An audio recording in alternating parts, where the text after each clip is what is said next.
talked about this earlier, that there were a couple of Fed speaks that created some volatility in the market. That created a little of a push to the downside.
Hey, Albina, I just sent you out a chat. So let me know if you got it. Hey, Roop.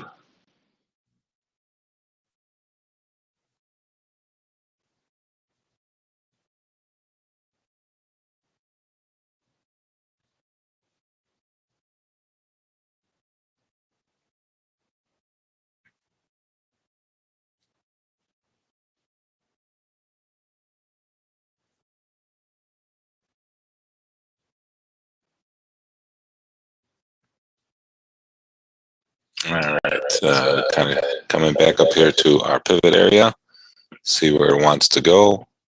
Let's see if we have any numbers coming out this morning.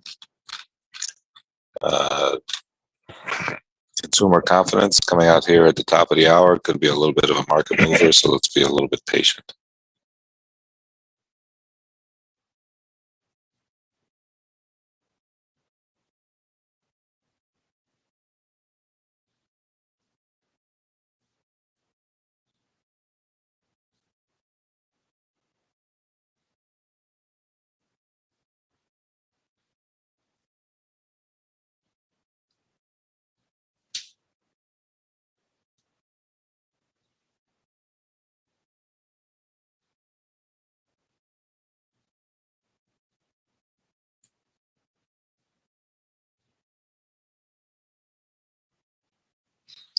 All right, so we have consumer confidence that we're going to have to contend with. Let's see what that's going to do to us. The rail strike that we talked about yesterday, which again, like I said, I didn't even realize that there was even going to be an issue because I thought that they had taken care of this situation. They're going to, Biden is asking Congress to intervene in stalled negotiations between the rail unions and operators to prevent a strike ahead of the December 9th deadline. So I guess we have a deadline. Of course, they're not going to figure anything out until December 8th, probably. The move would end a long-running labor dispute between the country's biggest freight railroads and more than 115,000 of their workers by passing a joint resolution under the Railway Labor Act of 1926 that would force employees to accept the contract approved by the Presidential Emergency Board and their unions, which would set up and mediate the dispute this past summer, Like I said, I thought that it was resolved on September. I think that was the last time that they had this offer on the table. I didn't know that it was going to be an issue, but I guess come to the forefront now because there's a deadline, December 9th. So we'll see what happens. I think that's be Monday. So I'm sure they're not going to figure anything out till the weekend because that's what they do.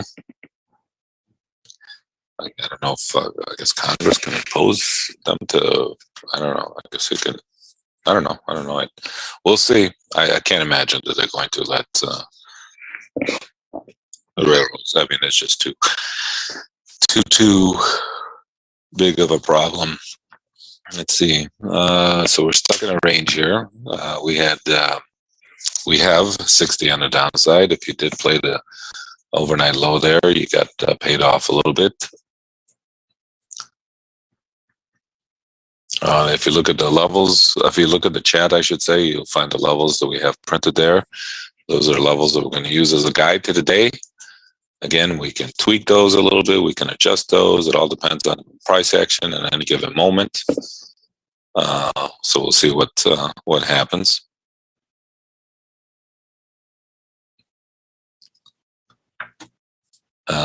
VIX is all the way up to 22. Ooh, pushing the limits here.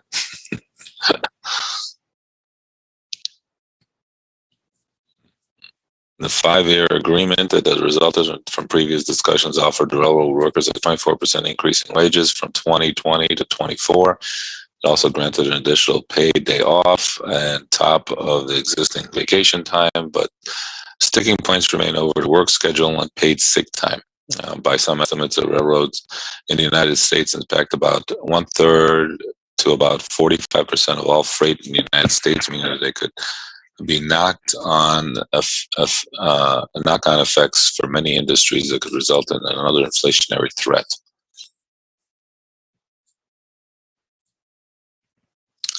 I'm calling on Congress to pass legislation immediately adapt the tentative agreement between the railroad workers and operators without any modification or delay to avert any potential crippling national rail shutdown. President Biden said in a statement, as a proud pro-labor president, I'm reluctant to override the ratification process and the views of those who voted against the agreement. But in this case, where the economic